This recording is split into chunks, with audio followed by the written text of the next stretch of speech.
इस वक्त हम मौजूद हैं तहसील सोहाग से चंद किलोमीटर दूर नई खनगाह के करीब दो कश्मीरिया में जमील भाई ने एक बहुत ही खूबसूरत आड़ू का बाग बनाया है, जहाँ पे उन्होंने मुख्तलिफ किस्म के पौधे भी लगाए हैं और बाग का नाम रखा है इन्होंने 50-50।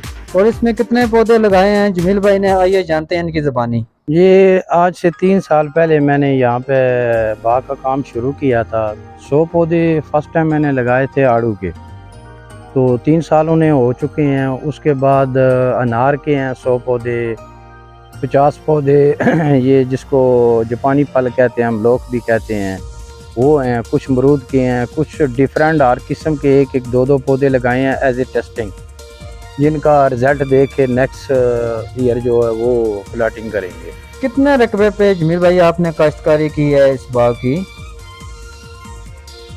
ये जी मैंने स्टार्ट किया था 4 कनाल से। 4 कनाल में ये 100 पौधे लगे हुए हैं, 15 बाई 15 डिफेंस है इनका आपस में जो फासला है। तो लाइन टू लाइन भी 15 है, प्लांट टू प्लांट भी 15 है। उसके अलावा ये 4 कनाल में मेरा 100 पौधा लगा था और अल्हम्दुलिल्लाह 100 का 100 पौधा कामयाब है। उसमें कुछ बीमारियां आई, कुछ दिक्कतें आई, क्योंकि उस टाइम इतना ज़्यादा तजर्बा नहीं था। कुछ फंगस आया, वो समझ आई कि पानी ज़्यादा लगाने से भी बीमारियां पैदा होती हैं। कुछ इसकी कांट चांट जो होती है वो उसका एक मुकर्रर वक्त है, उस मुकर्रर वक्त पे करें तो उसकी बेहतर फ्रूटिंग भी होती है और बेहतर उसकी क्या उसको कहते हैं ग्रोथ भी होती है। बाग लगाने से कास्टली कितनी बचत हो सकती है? 10 से 15 लाख रुपए सालाना कोई भी आदमी, नॉर्मल आदमी कमा सकता है। जी जमील भाई, यहाँ पे आपने कितने पौधे लगाए हैं और कितना अरसा हो गया इनको लगाए हुए और कितना खर्च किया आपने अपने इस 50-50 बाग पर? आज से 3 साल पहले मैंने शुरू किया था तो उस टाइम मुझे 300 रुपये का एक पौधा मिला था, यानी 30,000 में मुझे 100 पौधा मिला था। तो उसके अलावा कुछ पौधे मैंने बाद में भी लगाए हैं जो मेरे पास जिंदा सलामत हैं। इस 4 कनाल रकबे में वो 105 पौधा इस टाइम मौजूद है। इसमें कुछ पौधे मेरे मरे भी हैं, कुछ फंगस की बीमारी आई थी जो कि पहले मुझे इल्म नहीं था। बाद में आस्ता आस्ता जैसे तजर्बा होता गया तो मुझे पता चलता गया कि ये इसमें बीमारियां आती हैं। तो पानी ज़्यादा लगाने से भी फंगस की बीमारी पैदा हो जाती है। और एक हमारे खित्ता पटवार में सीख बहुत ज़्यादा होती है, वो चूँकि पहले मुझे इसका इल्म नहीं था, कुछ पौधे मेरे उस वजह से ख़राब हुए। उसका अक्सर लोग पौधों में गोबर डाल देते हैं या गोबर की ऐड डाल देते हैं, क्या ये डालनी चाहिए या नहीं, और इसका क्या फ़ायदा और क्या नुकसान है? ये गोबर जहाँ भी आप फेंकेंगे, कच्चा गोबर जिसको थोड़ा अरसा हुआ वो बाहर पड़ा हुआ, तो उसमें से सीख पैदा होगी। अगर गोबर आपने इस्तेमाल करना है तो कम से कम 3 साल पुराना हो, ताकि उसमें जो सीख की खुराक है वो ख़त्म हो जाए। बेहतर उससे ये है कि आप DAP, पोटाश, सल्फ़र, यूरिया ये इस्तेमाल करें। थोड़ी मिकदारों की नशोनुमा भी बेहतरीन होगी, फ्रूट भी अच्छा होगा।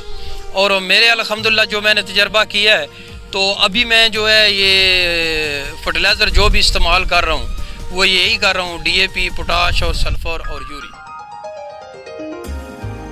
जमील भाई, आड़ू के जो पौधे लगे हुए हैं माशाल्लाह, इनके साथ फल इतना लगा हुआ है कि जैसे महसूस हो रहा है कि ये आर्टिफिशियल है। और माशाल्लाह हर दरख्त जो है ना वो इतना झुका हुआ है कि आजी का मुजाहरा कर रहा है। तो एक दरख्त के साथ मैक्सिमम कितना फल लगा हुआ होगा?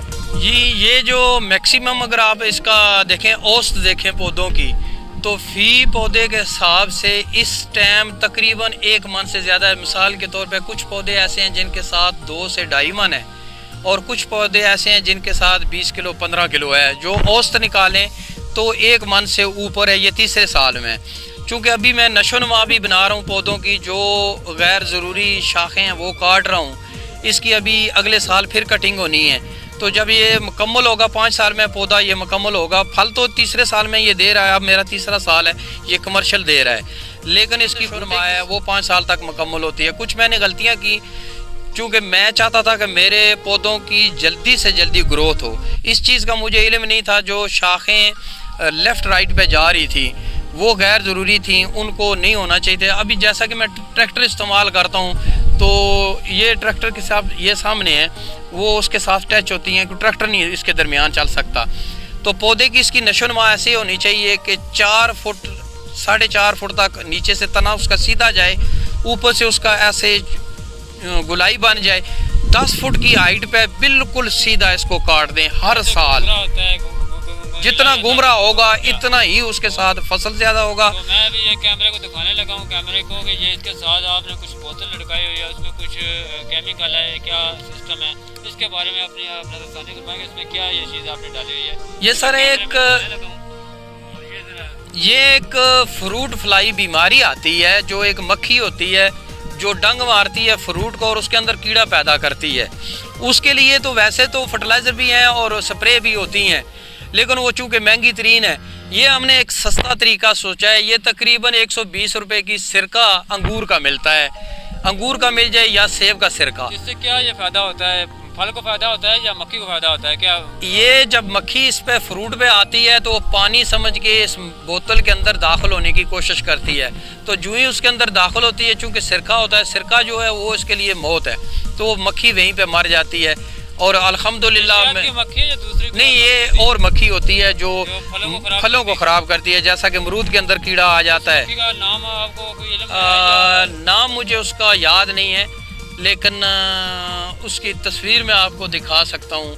आम जो घरों में मक्खियाँ होती हैं, उसके बाद जो है मैं कैमरे में दिखा देता हूँ नाज़रीन। ये माशाल्लाह इन्होंने कैसर भाई ने यहाँ पे बाग लगाया और उस पर हमने कवरेज दे रहे हैं कि मीडिया के हवाले से, और माशाल्लाह बहुत ज़बरदस्त इन्होंने अपनी जो मेंटेन किया इस अपने बाग को, और एक कावश की है छोटी सी, जो बहुत बड़ा जो है ना इनको इसका सिला मिल रहा है। तो ऐसा है कि हमारे जितने भी सुनने वाले या देखने वाले हैं, अगर कोई बाग लगाना चाहे तो कैसर भाई आप उनके लिए क्या पैगाम छोड़ना चाहेंगे? मैं तो यही गुजारिश करूँगा सब दोस्तों से, जो भी नौकरी करना चाहते हैं, वो नौकरी से बेहतर है कि ये बाग लगा लें। उसमें ये जो ज़मीन के अंदर बाग है, ये जितना तना ऊपर से चौड़ा होता है उतनी ही ज़मीनें उसकी जो जड़ें होती हैं वो लेफ़्ट राइट जाती हैं। तो हम क्या करते हैं, जो छोटी फसल इसके अंदर काश्त करते हैं उसको DAP या कुछ ऐड डालते हैं, वो 6 इंची तक जो छोटी फसल होती है वो उसका खुराक बनती है। पानी के ज़रिए उससे नीचे जो फर्टिलाइज़र नीचे चली जाती है, तो नीचे उस पौधे की जड़ होती है उसको खुराक मिलती रहती है। ये हमारे थोड़ी खर्चे से 2 फसलें जो हैं वो तैयार हो जाती हैं।